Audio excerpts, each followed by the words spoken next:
Hello mga kamamu! Today's video guys, gagawa pala ako ng OBB ko. Lalagyan natin ng toppings na yema cheese. Tara, samahan nyo kung paano gumawa.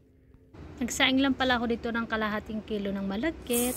After nyo hugasan natin. Pagkahugas na ito guys, lalagyan lang natin ng kalahating can ng coconut milk. Tapos ang tubig niya is yung kagaya ng pang-scoop ko ng bigas. Yan, then lalagyan ko siya ng konting asin, pang balance lang po, then sasaing natin.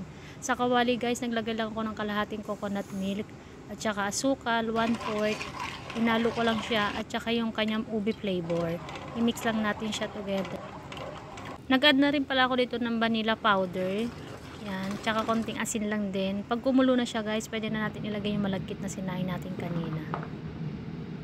Haluin lang siya natin ng haluin guys. Malalaman naman natin yan pag luto na. Pagka ganyan na siya yung makunat, umihiwalay na sa spatula. Luto na yan guys pagka ganyan.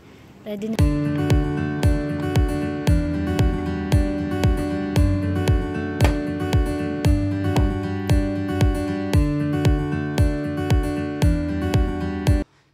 Gagawa naman tayo ng toppings guys. 3 egg yolk, 1 can na condensed milk. Imimix lang natin siya.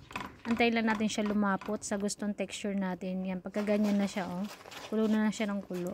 Then, lalagyan ko lang siya ng 1 tablespoon na butter or margarine, walang problema po. Haluin lang siya ng haluin hanggang sa mag-mix yung margarine hanggang sa matunaw. Yan, pwede na po yung ganyan.